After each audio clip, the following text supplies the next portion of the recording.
Welcome to Season 4, Episode 13 of Angela Watson's Truth for Teachers. I'm your host, Angela Watson, and I'm here to speak life, encouragement, and truth into the minds and hearts of educators and get you energized for the week ahead. Today, I'm going to share some thoughts on how to stop procrastinating and get things done. Visit truthforteachers.com to get the transcript, links to recommended resources, and to share your thoughts on the show. This week, we're tackling one of the most vicious struggles for many of us, and that is procrastination.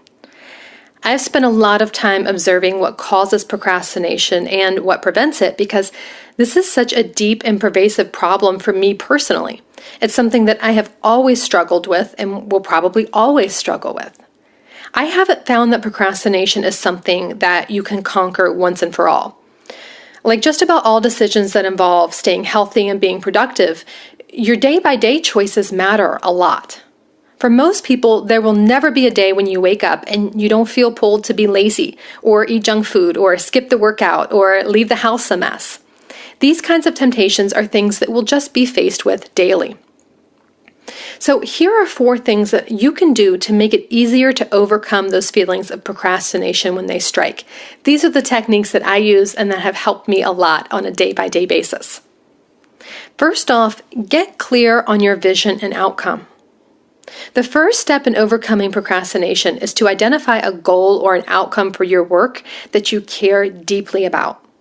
Truly productive people tend to set long-term goals for themselves. For example, they know they want to have a certain task move completely off their plate in 1 month's time so they can focus on something else. And that vision, this intention of being done with a project, motivates them to keep working toward it. When you look at your to-do list and you just see a bunch of random tasks, it's easy to put them off. But when you see how the tasks build on one another and move you toward your big goal, you'll be less likely to procrastinate. What will your life look like a few weeks or a few months from now if you keep plugging along at your to-do list?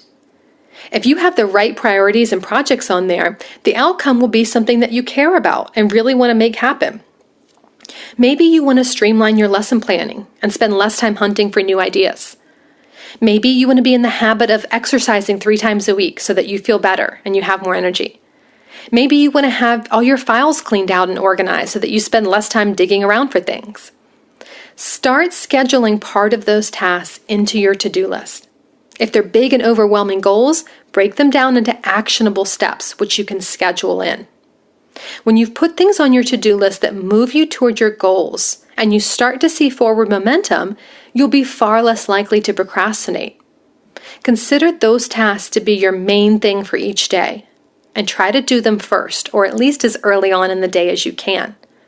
When they're done, the resulting sense of accomplishment will give you the energy to tackle the rest of the tasks on your list.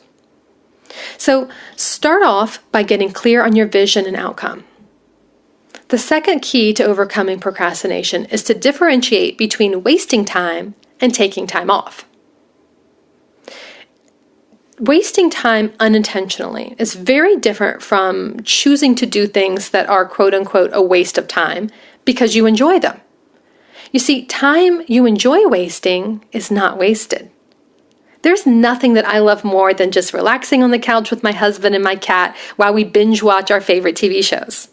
I can spend hours doing this and truly enjoy it if I'm doing it intentionally. If my work is done, if I've accomplished the main thing and I've emptied my to-do list by either finishing tasks or moving them to the next day when I know I'll have more energy. If that's done, I can relax and enjoy something that's not productive. If you've trained yourself to believe that you must be productive every minute of every day, this might not hold true for you. You might find yourself still running through your mental to-do list or trying to fold laundry when you're supposed to be just watching a movie and decompressing. It can take time to retrain yourself to believe that the human body and mind need rest. You will need to practice not doing anything and quote-unquote wasting time so that you can see for yourself just how much more energized and productive you are later on. Giving yourself a mental break for 2 hours and then being productive is generally much more effective than working half-heartedly and with exhaustion for the whole evening. So set aside time in your schedule to do nothing or to do something relaxing. Write it on your to-do list or schedule it into your planner if you need to. Be intentional. For example, from 8 to 8:30, I will sit down, I will spend time enjoying my family without pressuring myself to be productive. Spending quality time with the people I love is productive. It's one of my highest priorities.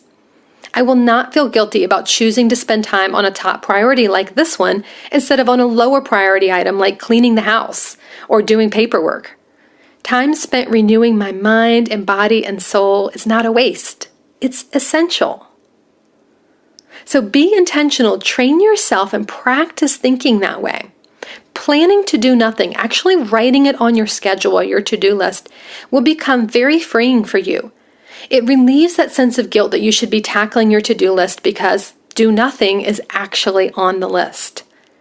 You can frame this time in any way that feels good to you. Call it relaxation, family time, downtime, a mental break, do nothing time, me time, or just permission to be non-productive. Downtime is essential. It's the only way you're going to have the energy to be productive later. Create breaks for yourself where you're not supposed to be doing anything productive. Take care of yourself. Be aware of your own needs. Pay attention to which times of day and which days of the week you need the most downtime and allow for it. Creating downtime for yourself will allow you to avoid procrastination because you're listening to your body, mind, and soul's message when it's saying, I need a break. After your scheduled break is over, you'll usually feel rejuvenated and you'll be ready to start being productive again. The third strategy is to take a short break and to do an activity that uses a different part of your brain.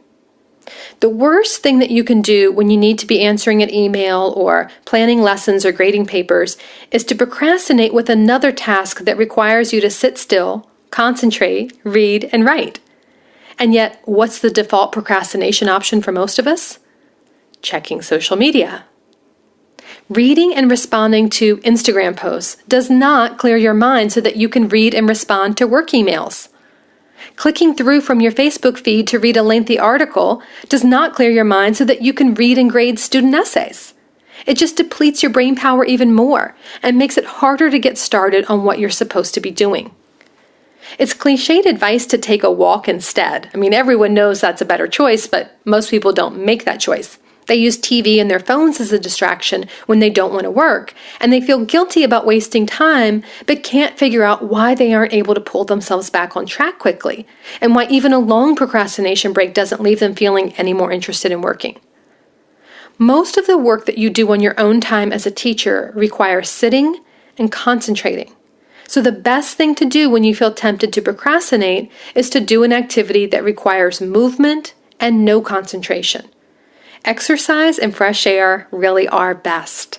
I'll just go for a 15-minute walk, listen to an inspiring podcast, and by the time I get home, I usually can't wait to get started on the task. Not every time, but a whole lot more often than when I just lay on the couch and click around mindlessly on my iPad.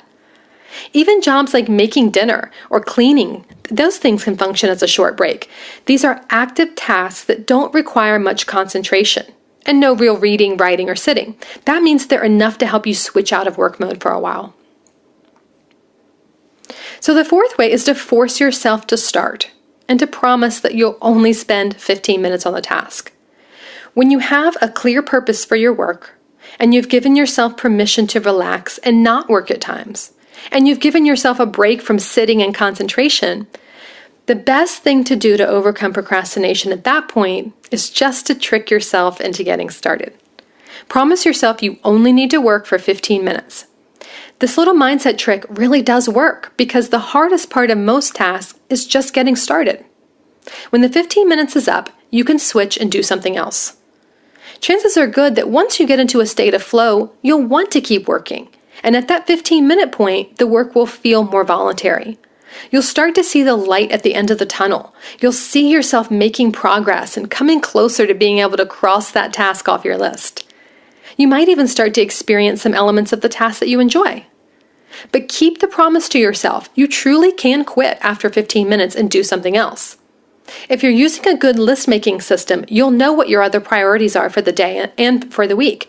And so you can just choose another task if you're having trouble concentrating on the one at hand. Truly productive people don't just write a list and stick to it no matter what. They're always reevaluating their priorities and shifting their tasks around to accommodate whatever new challenges arise. There's a lot more that I could say about this, about how it's easier to sit down and get things done when you've broken larger projects into smaller tasks, things that you know you can complete in short periods of time. I could talk about how to schedule tasks so that the most taxing things are done during your high energy periods of the day and week, and the easier tasks are left for your lower energy times. There's a lot that we can go into with procrastination, and in fact, we've spent the whole month of October strategizing around this in the 40-Hour Teacher Workweek Club.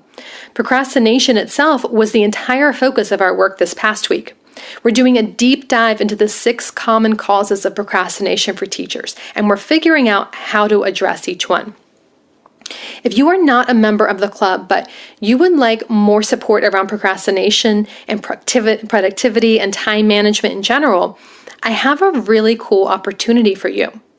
The club is going to be opening to new members again soon, from December 26th to January 4th. And I'm offering 20 scholarships to teachers who might not otherwise be able to afford to join. I'm going to tell you how to apply for those scholarships in just a minute. But first, let me tell you what the club is in case you aren't familiar with it. So the 40-Hour Teacher Workweek Club is something that I created to provide professional development on productivity. I'm providing it to educators who want to focus on what really matters, both inside and outside of the classroom. We have thousands of teachers who have already started trimming hours off their work week by getting organized, streamlining routines, giving kids ownership of the classroom, and being truly intentional about how they use their instructional time, their contractual time, and their personal time. So here's what club members receive. They get 52 weeks of new classroom-tested productivity strategies, and those come in PDF and audio form. So if you love listening to the podcast, this is even better because you get something every single week for 52 weeks, usually about 25 to 30 minutes long. This is all accessible in a private membership site for members. They also get hundreds of dollars worth of printable teaching resources and templates to help save time. You get access to elementary and secondary private Facebook groups where I and hundreds of other teachers share ideas and answer questions. There's 2 free bonuses. I give the 40H2W list-making system and the Big 5 tips for teacher productivity. And you get a professional development certificate at the end of the year to document 104 hours of continuing education. Even better is that you get to keep your access to the entire program and the Facebook group even after your year is up. So you can revisit the resources at any time and continue to get support from your cohort. So if you've been thinking about joining the club, but you aren't sure if the $119 price point is in your budget, this is your chance now to win a scholarship so that you don't have to pay a thing. 20 applicants will be awarded full scholarships to the program for the January 2017 cohort. So here's how to apply for the scholarship. Create a video that's no longer than 3 minutes, telling me who you are, what your teaching dream is, and why you want to be part of the 40-Hour Teacher Workweek Club.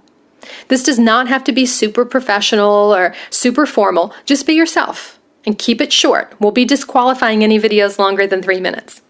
Upload that video to a public social media account, YouTube, Google Drive, Dropbox, any place else I'll be able to watch it. And then fill out the form on my site and include a link to your video. When you go to the cornerstoneforteachers.com/scholarship, you'll find these instructions and you'll also find the form to submit your application. Now, we'll be taking scholarship submissions through November 15th, 2016. I'm looking for a real action taker to award these scholarships to, so the sooner you get your video completed, the better. I'm also looking for a resourceful kind of teacher who takes initiative in solving new challenges. So if you've never recorded a video and uploaded it somewhere before, you'll need to figure out how. My team and I will review the videos, and you'll be contacted on Wednesday, November 30th, 2016, if you've been awarded a scholarship. The club opens to new members twice a year, so scholarship winners will be added to the January 2017 cohort.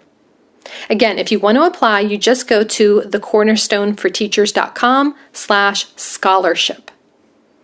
Now, there's one more option for joining without any cost, and that is via gift certificates.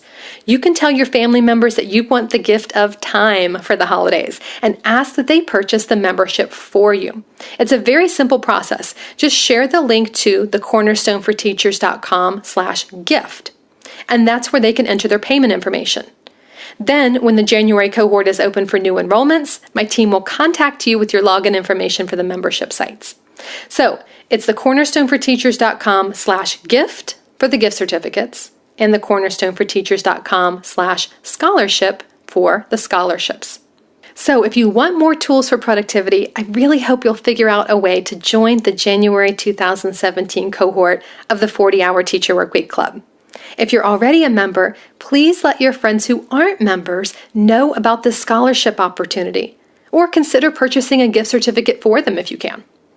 And in the meantime, I hope this week's episode on procrastination has been helpful as you try to overcome this struggle that we all go through with putting things off. Remember, the 4 strategies are: get clear on your vision and outcome, differentiate between wasting time and taking time off, take a short break and do an activity that uses a different part of your brain, and force yourself to start, promising that you'll only spend 15 minutes on the task. Your takeaway truth for the week ahead is a quote from Joyce Meyer, who said, "Wisdom is doing now what you'll be satisfied with later." Wisdom is doing now what you'll be satisfied with later. Thanks for listening. Have a fantastic week. You can do this. And remember, it's not going to be easy. It's going to be worth it.